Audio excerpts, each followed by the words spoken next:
disebut dengan masa sekolah dasar. Nah, kalau sebelumnya ada yang sampai anak usia dini, nah ini adalah masuk sekolah dasar, artinya usianya 6 atau 7 tahun ke atas sampai berkisar umur 11 atau 13 tahun.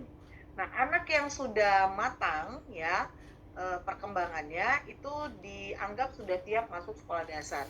Kita lihat sekarang bahwa untuk masuk sekolah dasar, anak dites kematangannya, ya, karena belum tentu umurnya 7 tahun, tetapi dia sudah matang. Ada juga yang umur 5 tahun setengah dia sudah matang, artinya dia sudah punya kemandirian. Nah, kemandirian untuk masuk sekolah biasanya adalah kemandirian untuk bisa ke toilet sendiri, bisa makan sendiri, bisa membereskan mejanya, mungkin kalau ada tumpahan dia bersihkan, itu artinya dia sudah matang.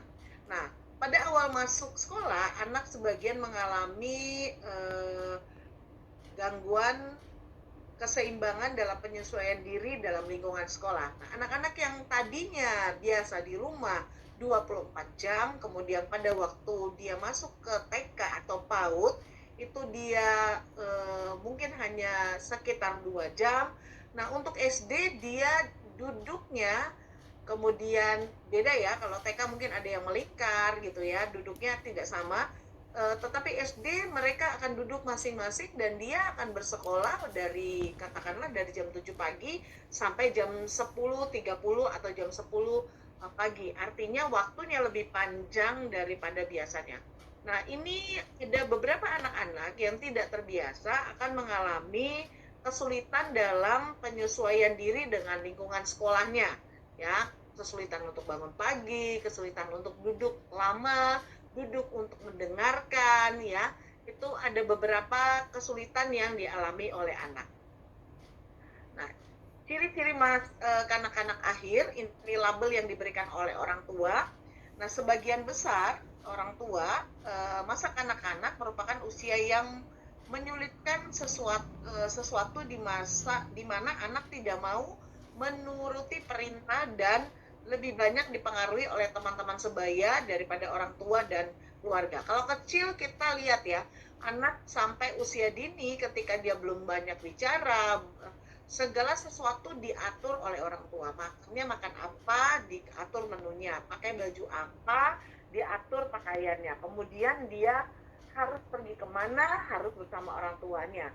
Dan dia harus mendengarkan kata-kata orang tuanya, tidur siang, makan, mandi, dan lain sebagainya. Nah, masa SD di sekolah dasar tadi itu masa yang menyulitkan bagi orang tua karena anak lebih banyak dipengaruhi oleh temannya, kata bu guru dan lain sebagainya, sehingga peran orang tua dianggap ya udah mama, temenku bilangnya gini, guruku bilangnya seperti ini, ya.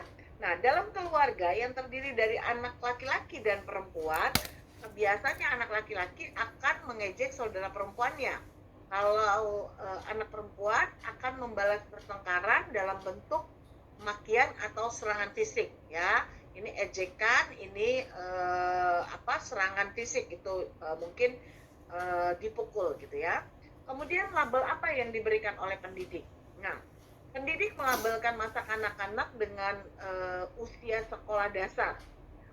Pendidik memandang periode ini sebagai periode yang kritis, ya, di mana anak-anak membentuk kebiasaan untuk mencapai kesuksesan, tidak sukses, atau sangat sukses. Jadi biasanya standarisasinya adalah prestasi yang diperoleh oleh anak-anak tersebut. Nah, label yang diberikan oleh psikolog, ya, pada masa kanak-kanak, usia berkelompok satu sama di satu masa di mana perhatian utama anak itu tertuju pada keinginan diterima oleh teman sebaya sebagai anggota kelompok, terutama kelompok yang bergengsi dalam pandangan teman-temannya. Jadi mereka masuk ke dalam sebuah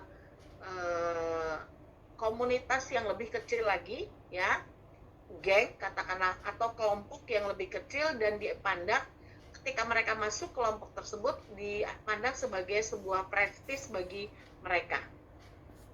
Ini adalah ciri perkembangan fisik anak-anak akhir. ya pertumbuhannya